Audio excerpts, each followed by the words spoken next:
Today's the day the damn thing gets done. I'm here River Outdoors, getting ready to help install my suspension, and then tomorrow I hit the road.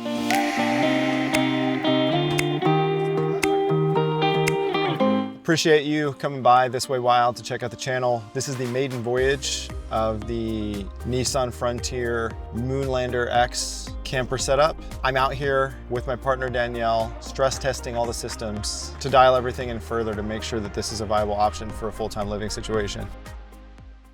As I sit here in the camper and think about all the things that have gone right and all the things that have gone a little sideways with regard to episode 2, there's been quite a few pivots. We've seen some amazing things. We slept at a roadside pullover. I guess technically it was a rest stop because our campsite that we went to was full, but we're now here on the Oregon dunes, looking out at the ocean, and it is absolutely spectacular. That being said, there are quite a few key takeaways. We learned to always keep cash on hand because you never know when you're going to want to stay at a campsite that has access to a shower. We learned that Planet Fitnesses, although great for showering, are not everywhere. In light of that, we did both shower at a public pool, which was awesome. We learned that we take for granted the day-to-day systems that we all have. We get in these unconscious habits, it seems, in daily life.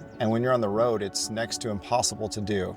We ended up leaving a small step stool behind. We've broken some things. We ended up taking the truck to a shop to have all of the suspension checked because I was unable to do it myself. So I spent $150 on socket wrenches that I couldn't use because I couldn't access the different parts of the suspension. So we just took it into a shop, and for $64, they tightened up everything and fixed everything. We learned that Starlink is incredible if you have an open view of the sky. If you don't, it's not so good. It works great, but just not for video calls. I am filming this on Thursday, the 26th, and I was really hoping to have an episode out to you guys by now. But the other piece is that I realized that when you are wrapping up with a workday by 12 or 1 p.m. and then trying to explore the area that you're in and shoot and film, and then also driving 3 to 5 hours to the next spot that may or may not be available, it doesn't really leave a lot of time for editing. So I'm running into some challenges in the editing department. We ended up staying at a hotel one night,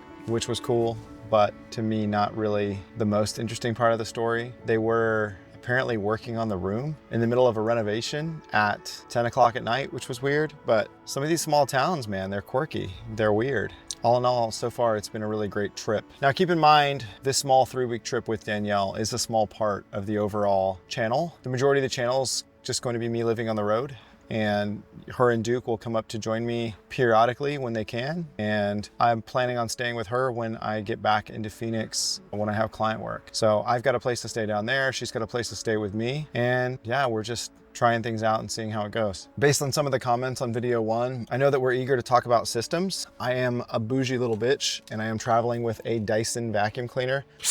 Is pretty great. I've also got a Lifesaver jerry can to do all the water filtration. Anytime we get tap water from even from a campsite or from a river or anything, it automatically goes through that, removes all the taste, removes obviously any viruses or bacteria. It's a really awesome setup. For day-to-day hand washing, we went with a Dometic Go. It's, again, a little bit bougie, but this rig is bougie, so it totally fits our aesthetic. And yeah, we've really just started to settle into our storage system. So if you look up here in the cab, we've got basically everything stored above the sleeping area. We've got a little bookshelf on one end, camera stuff, clothing, and it's basically been it. We spent some time yesterday hiking out into the dunes. We stayed at a place called Eel Creek Campground. There's a nice little trail from there out into the dunes. We caught an amazing sunset.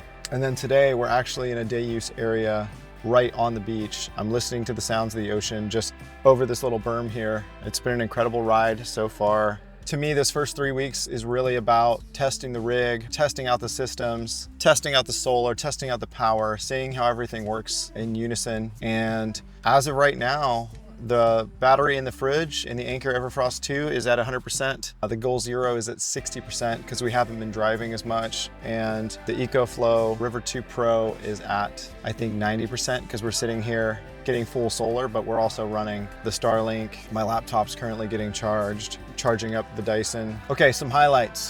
It's the juicy part. Let's get into some highlights. Some highlights of the trip so far would be Navarro Creek Campground on the California coast. I think it was $35. It was great. It butts right up to the sand. It was really quiet. There was hardly anybody there. We had full, access to roam and explore and got to shoot a bunch. Some of the drive heading up to where the Lost Coast starts, that whole section of the coast is absolutely incredible leading up to that. I don't know if I'm going to use this footage for episode 2 or episode 3, but I wanted to take some time and sit and reflect on how it's going, and that's where I'm at. So to recap, it's taken a lot longer to edit, especially given that I've got a handful of different people relying on content from me, and I keep prioritizing them over you all. So I need to dial that in. So this is my attempt to dial it in.